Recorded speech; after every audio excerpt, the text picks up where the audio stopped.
Hola a todos, les habla Andrés Cervantes y bienvenidos sean a mi canal Arquicultura.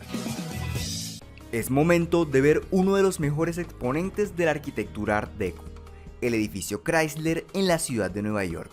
Para entender la forma del edificio Chrysler debemos remontarnos unos 15 años antes de su construcción. Empezamos a comienzos del siglo XX. En Nueva York estaba aflorando la construcción de rascacielos, de formas nunca antes vistas en el mundo, por lo que problemas nunca antes vistos empezaron a aparecer. Llegamos a 1915, cuando se termina el Equitable Building. El problema con este era su volumen, ya que de construirse varios edificios con las mismas características, se obstruiría el paso de la luz solar y el viento.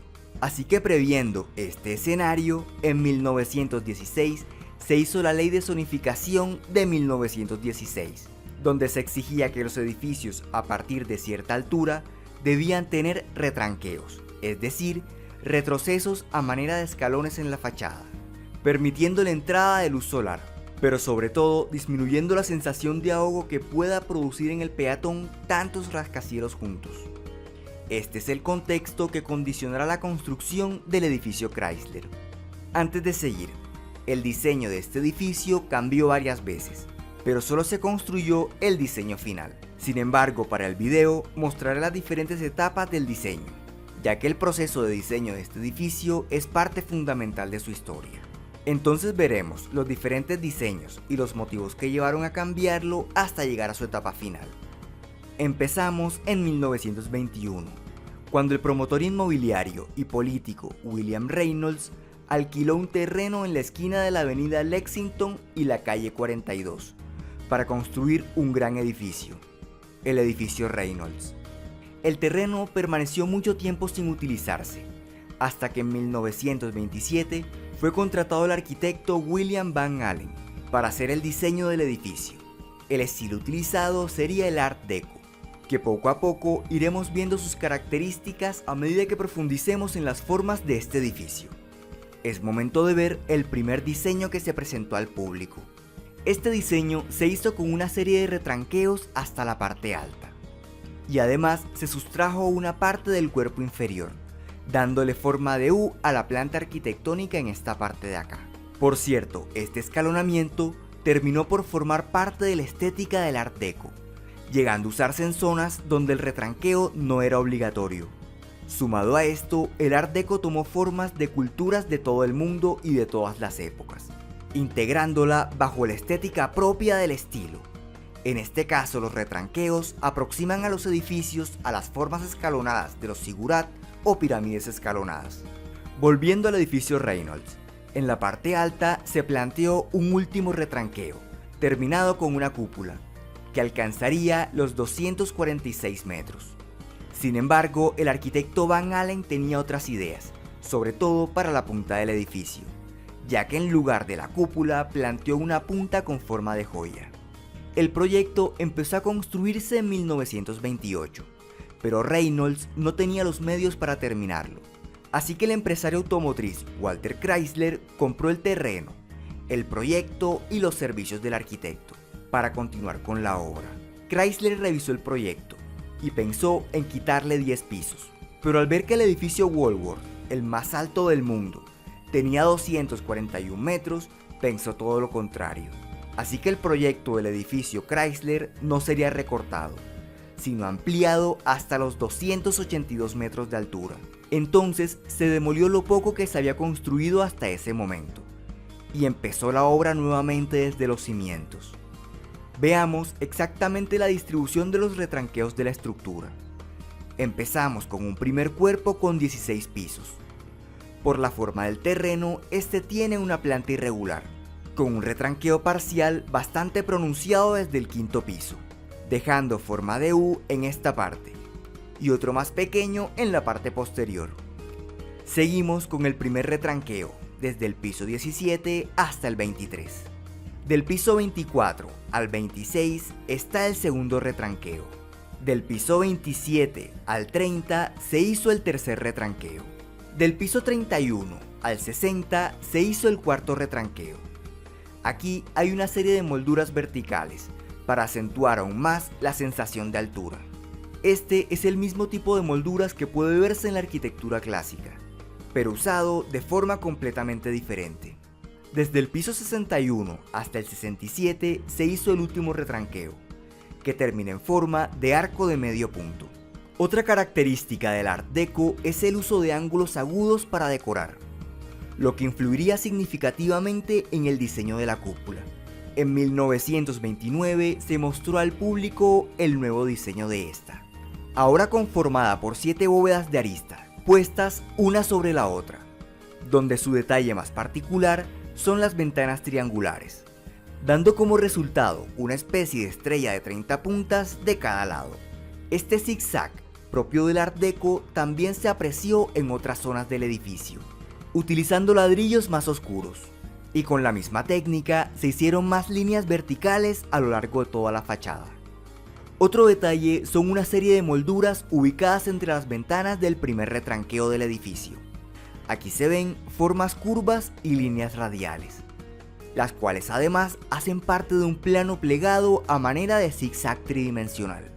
Además de esto, tenemos la inclusión de una serie de ornamentos. Recordemos que la empresa de Chrysler se dedicaba a la fabricación de automóviles, por lo que se incluyeron detalles metálicos que hacen alusión a las formas de los vehículos, entre los que podemos ver, en el piso 31, utilizando ladrillos más oscuros, se hicieron formas circulares como las ruedas de los carros, y sobre estas aparecen otras formas a manera de guardafangos. Además, piezas metálicas en medio de las ruedas, que vendrían siendo los rines del carro. En los pisos 65 y 67 se instalaron talleres para trabajar el metal, el cual fue usado para una serie de esculturas puestas en la fachada. Las más bajas de estas esculturas se instalaron en el retranqueo del piso 24. Estas piezas tienen forma de piña, como símbolo de hospitalidad, y se ubicaron en las esquinas del edificio. Las siguientes están en las esquinas del piso 31, el cual termina de forma curvada, haciendo sobresalir la esquina. Aquí se instalaron unas alas metálicas, inspiradas en los adornos de capó que se ponían en los vehículos de Chrysler. Sin embargo, las alas de los adornos de los carros son más realistas. Esto se debe a que el Art Deco usa formas más geométricas. Y en el caso específico de las alas, generalmente suelen lucir así al tomar como referencia a las alas del disco solar alado egipcio. Por último, en el piso 61, en la parte alta del edificio tenemos 8 grandes águilas, inspiradas en las gárgolas de las catedrales góticas. Aquí podemos ver de forma más contundente cómo una forma orgánica de un animal es adaptada a la geometría cuadriculada del Art Deco. Mientras esto ocurría, el arquitecto Harold Craig Severance, antiguo socio de Van Allen, se encontraba construyendo el edificio del Banco de Manhattan, en el número 40 de Wall Street. La ruptura de esta sociedad ocurrió en 1924, y los dos arquitectos quedaron enemistados. Entonces, con la altura del edificio de Chrysler definida, Severance modificó su proyecto, haciéndolo 1 metro más alto que el de Van Allen, y cumplió su objetivo. El edificio del Banco de Manhattan alcanzó su altura máxima, y Severance afirmó que había construido el edificio más alto del mundo, pero no por mucho, porque Van Allen tenía un as bajo la manga. Resulta que Van Allen consiguió en secreto un permiso para construir una aguja metálica de unos 38 metros de altura. Recordemos que tenía a su disposición toda la tecnología de ensamble de autos procedente de la empresa de Chrysler. Entonces, la aguja entró secretamente al edificio separada en varias partes. Fue ensamblada dentro del edificio en posición vertical y lentamente se izó hasta la parte más alta de la torre, para dar un total de 319 metros, reclamando el título del edificio más alto del mundo, y además el de la estructura más alta construida por el ser humano, que hasta ese momento lo ostentaba la Torre Eiffel con 300 metros. Severance, molesto, afirmó que su edificio tenía la planta habitable más alta, ya que la aguja y la parte superior de la cúpula del Chrysler eran totalmente decorativas. Pero esta discusión llegó a su fin en 1931, con la finalización del Empire State, de 443 metros.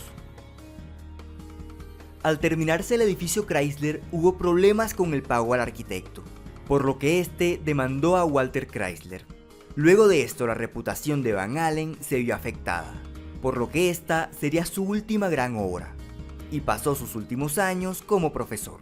En 1940, tras la muerte de Walter Chrysler, su familia heredó el edificio, y se les planteó la construcción de un edificio anexo, el cual fue terminado en 1952, aunque finalmente vendieron el edificio y sus anexos en 1953.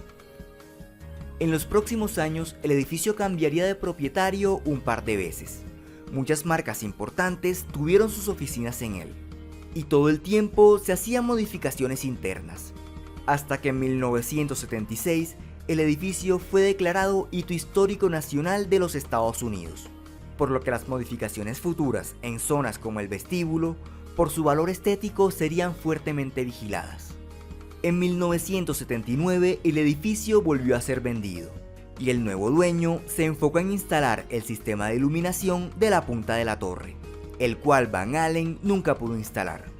En 1997, dos nuevas empresas adquirieron el edificio y su anexo, encargándole al arquitecto Philip Johnson la remodelación del edificio anexo, ahora llamado Edificio Chrysler East.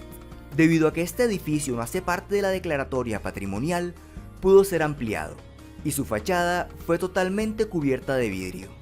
Además de esto, para conectar las dos torres, se construyó el Chrysler Trailons, un pabellón comercial, cuyo detalle más característico son tres pirámides de vidrio, conformando estos tres edificios el Chrysler Center. En el interior, el edificio tiene muchas zonas que pueden ser completamente modificadas según las necesidades del ocupante, pero hay otras cargadas con toda la esencia de la arquitectura Art Deco, entre las que tenemos el vestíbulo.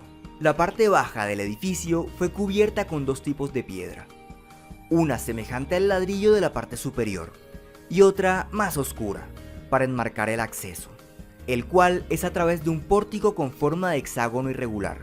Antes de entrar al vestíbulo veremos estos ornamentos metálicos en las ventanas. Sus formas son recurrentes en el Art Deco, ya que este estilo también toma formas de la arquitectura tradicional china. Entonces, el ingreso es a través de un pórtico de triple altura, aunque las puertas tienen la altura de una puerta convencional, rellenando el resto del espacio con una sencilla vidriera monocromática. Aquí hay que destacar el uso del zigzag y la maestría en el manejo del metal. El vestíbulo tiene forma triangular y se accede desde tres entradas. El piso está cubierto con travertino, dispuesto de forma que guía al visitante hacia los ascensores. Las paredes fueron cubiertas con mármol rojo traído de África. Aquí también tenemos una serie de puertas que llevan a diversos espacios. Estas también son metálicas, con ornamentos sobre el dintel. Una característica importante de este estilo es que el artesano tuvo un valor protagónico y de más estatus, por lo que no solo es arquitectura, sino que todo es diseñado cuidadosamente, como por ejemplo estos apliques de pared, donde se diseña hasta el último detalle siguiendo con la estética del Art Deco. En las dos columnas que están en medio del vestíbulo y los accesos se hicieron una serie de nichos, los cuales fueron resaltados con unas lámparas, ubicadas de forma escalonada, aludiendo a las formas del Art Deco. Esta misma disposición se repitió sobre los accesos a la zona de los ascensores, incluyendo aquí el mismo tipo de lámparas. En el lugar protagónico del vestíbulo, sobre un mostrador, se instaló un reloj, que luce futurista para su época, lo cual también es parte fundamental de la esencia del Art Deco, tomar formas tradicionales y mezclarlas con el futurismo.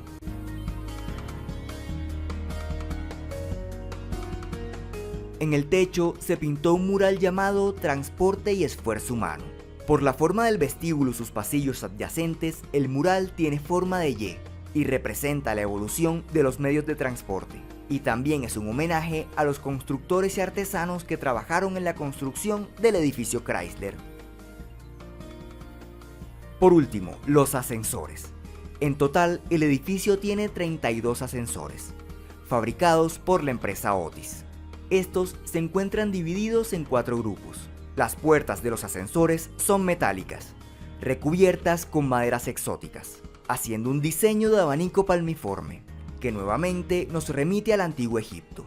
Al interior también aparecen diseños geométricos, utilizando diferentes tipos de madera. Y junto con esto, detalles metálicos en iluminación y otras partes de la cabina. Este ostentoso vestíbulo fue construido así a manera de declaración hacia la competencia de la empresa de Chrysler, demostrando con lujos el alcance y el poder de la compañía.